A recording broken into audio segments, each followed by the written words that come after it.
I'm Clayton Thomas. I'm the founder of the Root Brands, and I'm with... He has no clue who I am.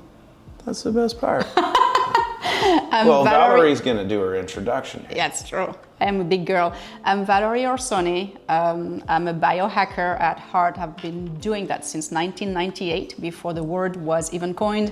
I've written 55 books on healthy living, and I'm so excited today to interview our dear Clayton, who is red today, and it's not because of the sun. Why? No, I used a little Zodid support powder this morning in my bone broth. I actually used 3 times as much, so my liver is in full flush mode right now. So you can see things work by their outcome. By the way, that's a proof. Yeah, exactly. Yeah, it hits like a ton of bricks when you use it. Do you feel something? Like, do you feel hot? I'm hot. Flash? You're hot. Yeah, You're hot. We know that. Yeah. It's hot. But okay, yeah, you feel hot. It clicked, and it's really the beautiful part from a bioscience engineering standpoint of having a nanotechnologist and a bioscience engineer that's been able to create, products and formulas to get real outcomes. Because when you get rid of the fillers and you get rid of the fluff, it's more and you really use science, more potent. Yeah, you get outcomes. So what exactly is the name of that product? So this is the Zodid support powder. So it's part of the Clean Spirits line. Is what Christina did. We know that addiction is a big issue now. Alcoholism, opioids, cannabis. And yes, cannabis can be habit forming and can be addictive.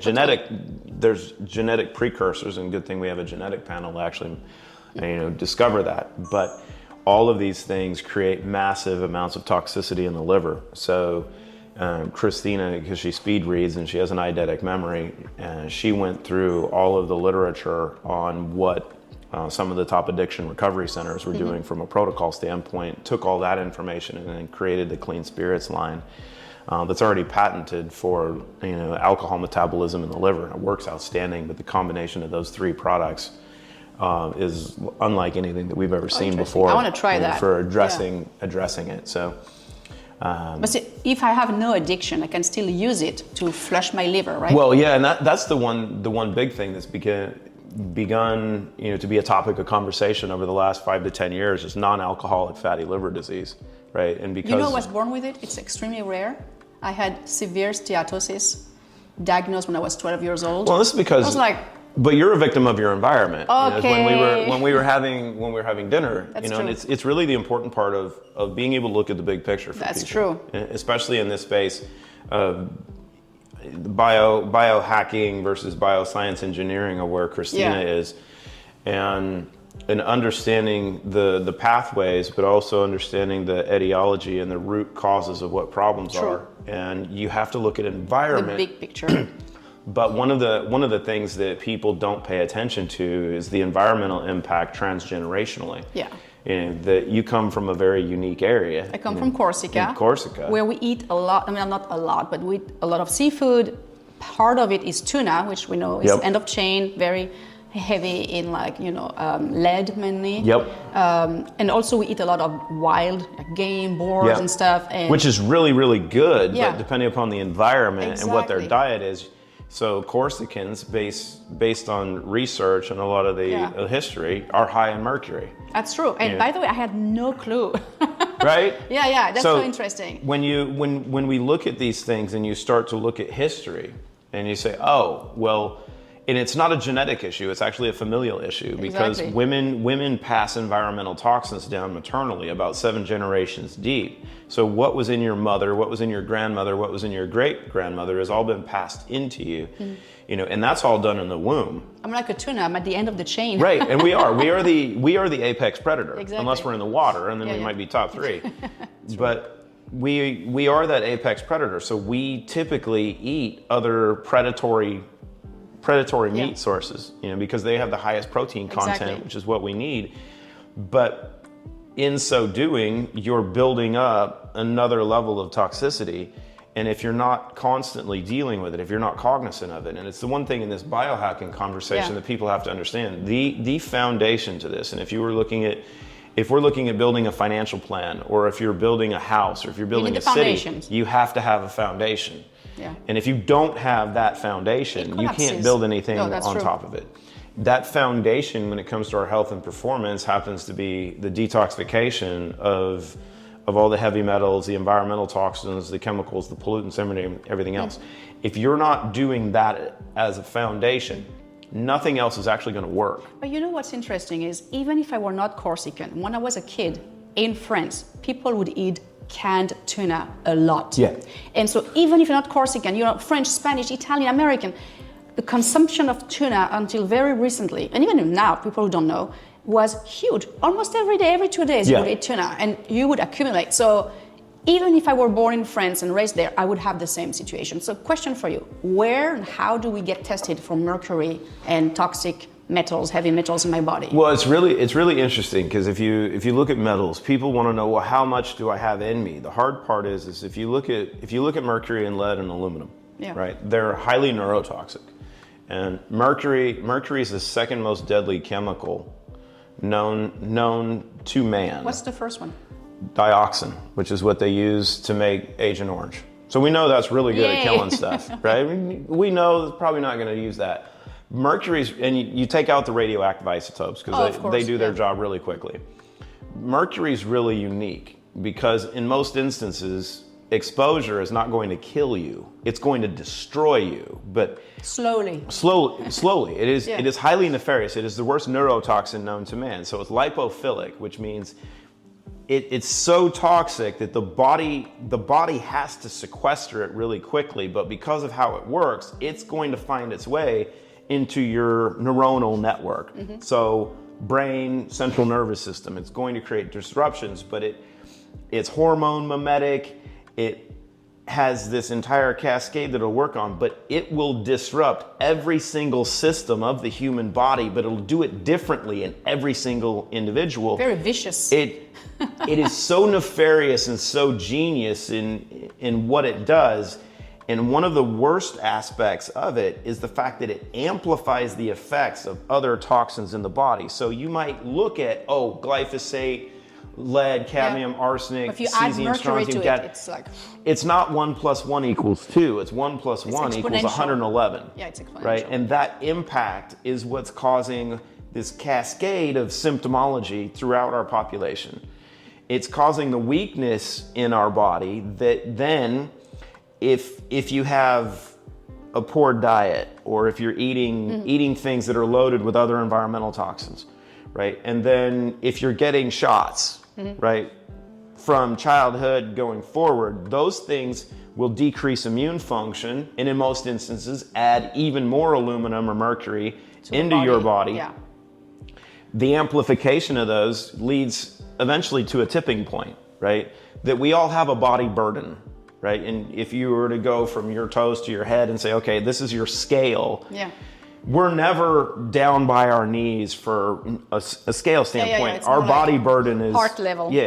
Somewhere much higher, and then incrementally over time, those toxins and those exposures just continue to build up, and eventually it goes, you're at the point where now you're symptomological of these things, and then people think, I have late. this. It's never too late. That's actually, we've been able to prove this. No, I've seen it. Okay. I've seen, and I would never say that without having clinical evidence. So you say, like, even if I have had, not me in general, but like someone who's been exposed to a lot of mercury and lead and arsenic also all their life, how do they get tested for that? Because a lot of people have no clue. There's a lot of fake. Also, be careful. There's a lot of bullshit. Many of bullshit on the market. Like, they sell you this testing kit. Yeah. It's not scientific. Don't waste your money on that. So which one would you recommend? In my experience, and I've only been doing this for 20 years, so I'm learning a little bit. He's going to live until 250, so. Probably, I don't want to be here that long. But what I found in my experience is doing an unprovoked baseline urine excretion analysis, because of these metals being lipophilic and being neurotoxic, when they're introduced into your body, they're sequestered really quickly, because if they were circulating through your system, they'll kill you. Yeah, exactly. Right? So they get sequestered. The body's going to suck them away, and they're going to go hide, right? To make sure that they're not going to be able to be removed, but they also shut off, the body's ability to methylate and shut off glutathione production. So all of these issues that people have are actually caused by mercury.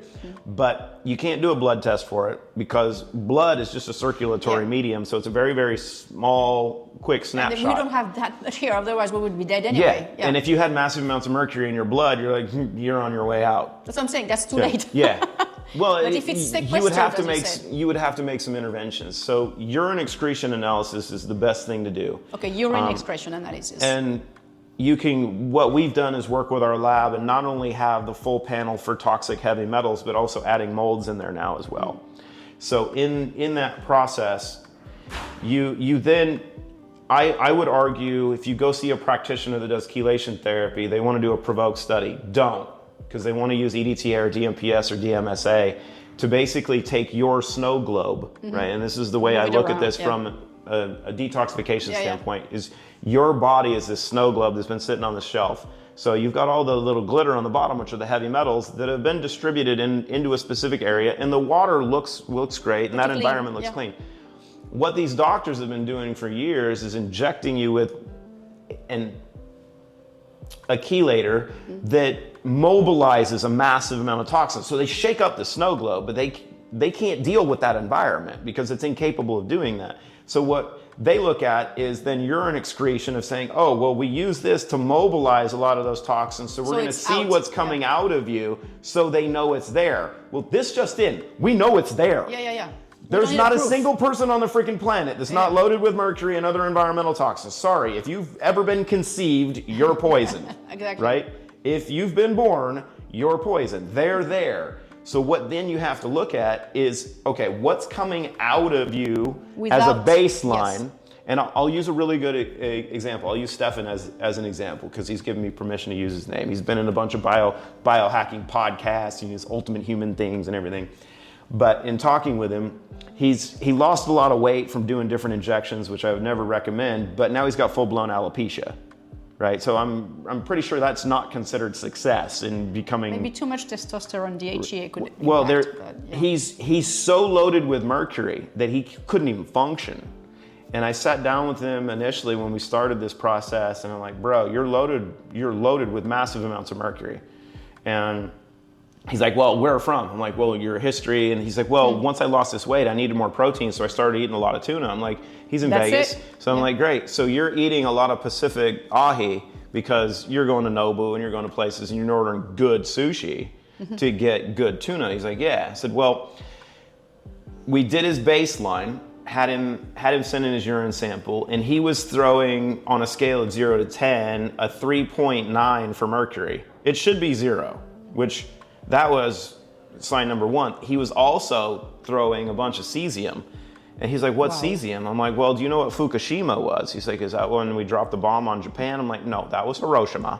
Fukushima was the meltdown that dumped all this radiation into the Pacific Ocean. Well, 2 of the primary radioactive isotopes that were dumped into the ocean were cesium-137 and strontium-90. End up in the tuna. So the fish are loaded with not only mercury now, but those radioactive isotopes. He's eating them, and it shows in his urine. So it's like, here's your baseline. This, not ideal. This shows I was right. You're loaded with mercury. Put him on clean slate for a couple weeks, titrated him up, and I wanted to get some additional testing on it so we could see what's coming out through the progress, but he was so mercury toxic, couldn't even get him to pee in a cup right.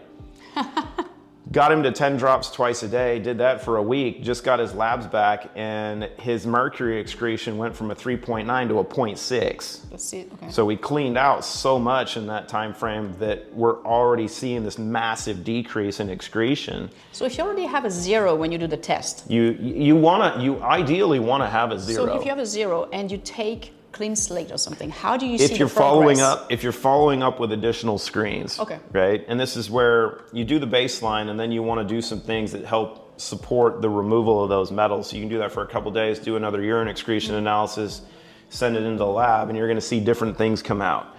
Now, this gets into a budgetary aspect for a lot of people because you can, doing labs continually have a cost. So how much is the test? You'll spend about $125 just for the the heavy metals, but if you want heavy metals and mold, I think it's about $250. Okay. I mean, so it's not bad. It's not bad, but if you can't afford it, you can do it on a budget.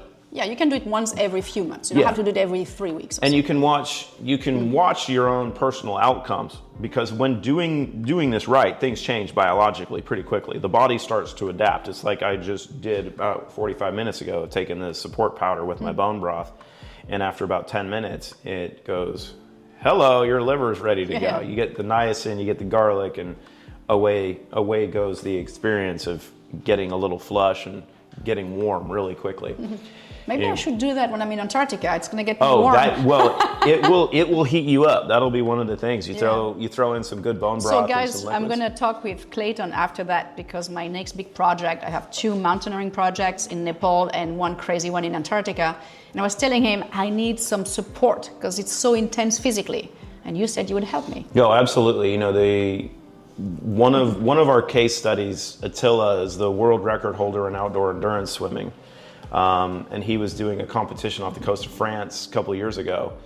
They had a navigational error, so he ended up being in the water swimming for over 12 hours. Died twice. Wow. So he actually died in the water twice. They pulled him out, resuscitated him, threw him back in like a fish. But Dr. Norbert Keshkesh, who's his doctor and is a collaborating physician with us, he's a doctor for the Hungarian Olympic Committee, put a concoction together in a water bottle of, I think it had some coconut water with a bunch of clean slate, zero in it, restore, relive greens, and he was living on that while he was training. What's in clean slate? What's the main ingredients? The powerful component of clean slate is a very, very special original raw ingredient of clinoptilolite. It's actually the purest form of clinoptilolite available on the market. It's 97% pure clino, 3% bentonite, that has a 66.7% silica content. And what makes clinoptilolite really unique when used properly, and I will say, if you're not using clean slate and you're doing this zeolite research, don't use anything but clean slate, because it's the only one that's processed properly. And the beautiful part of this crystal is it's this class of crystals and clays that have been used for environmental remediation since they came out of volcanoes. But it has this innate cage structure that is a sodium aluminosilicate.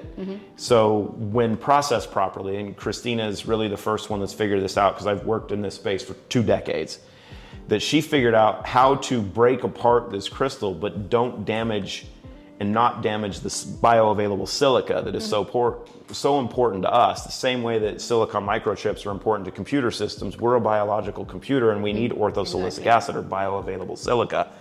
So she figured out how to fracture this cage into smaller fragments, load it with trace minerals, load it with some ascorbic acid to improve cellular permeability, and then program it.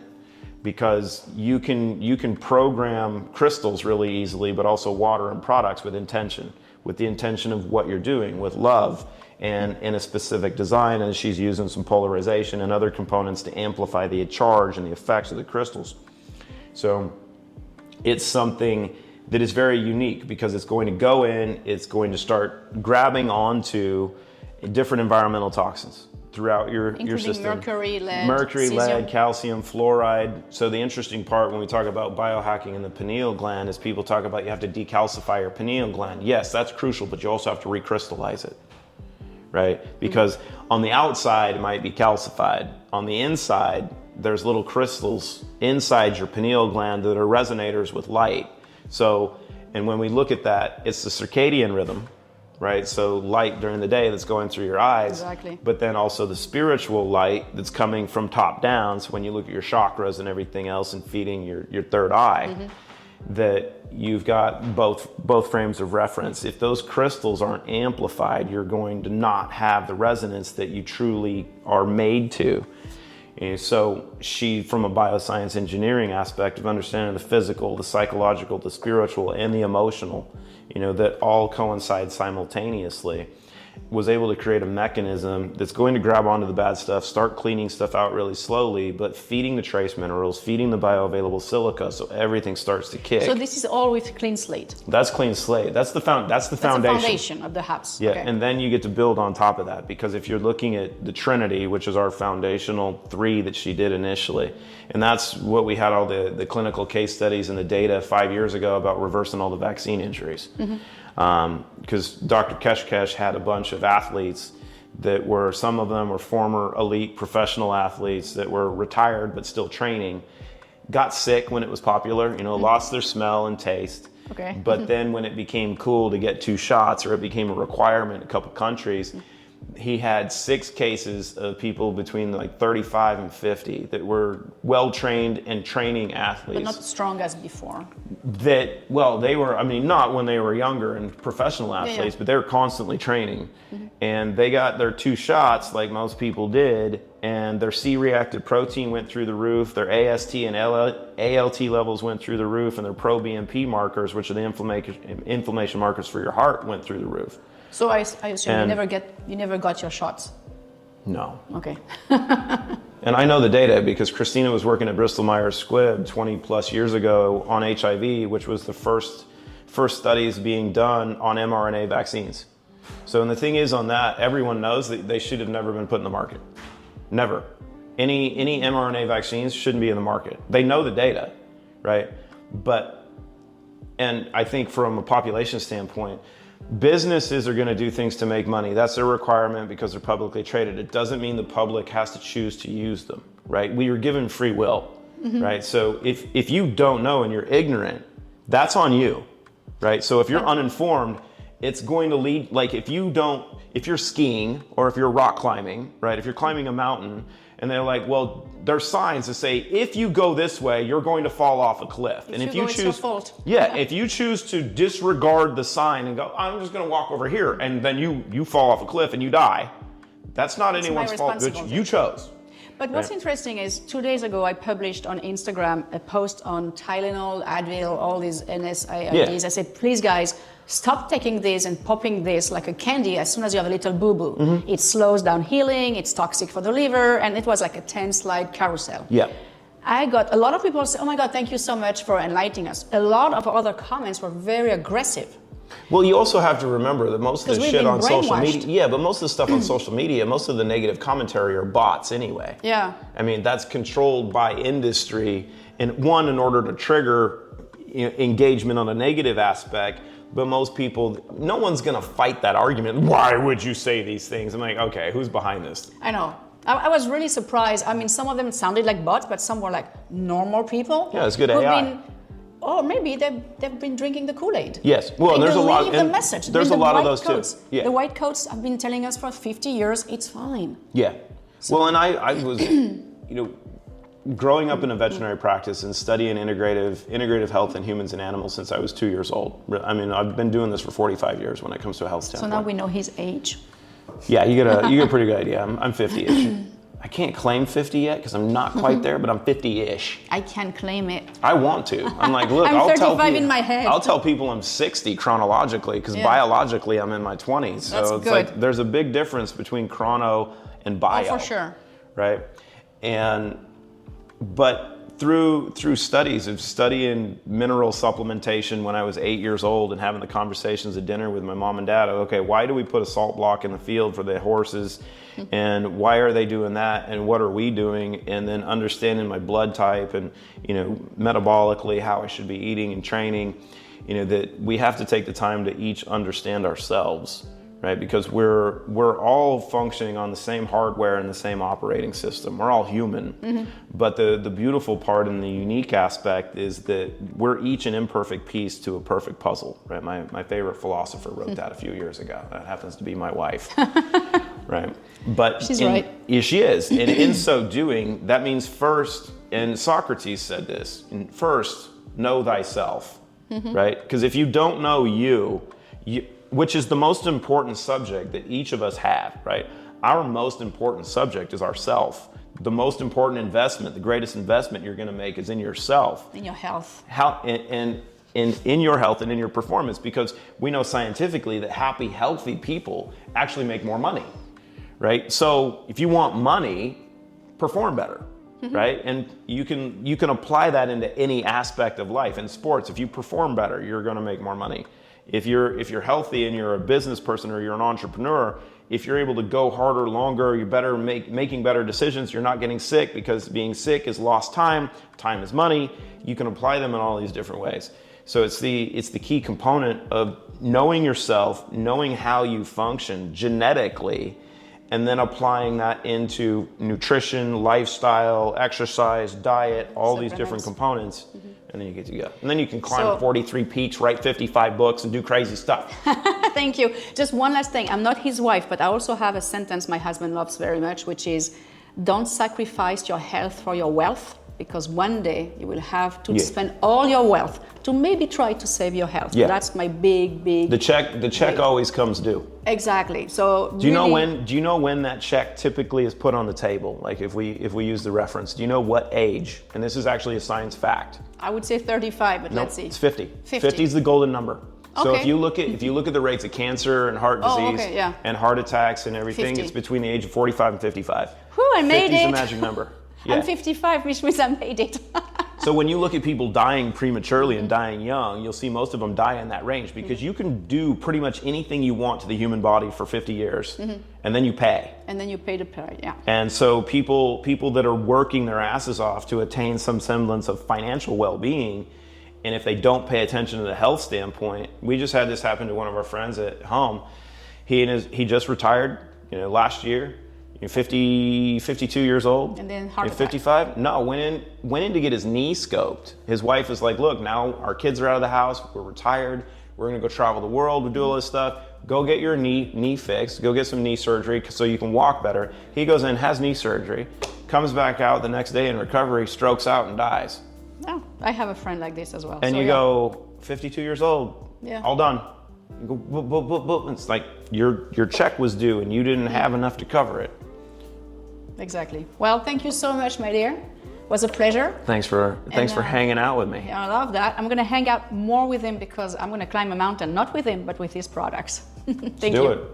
It doesn't take one conference, it takes multiple. That's why I hope to see you guys in Chicago, Miami. You guys should join my WhatsApp group, and we all truly become friends.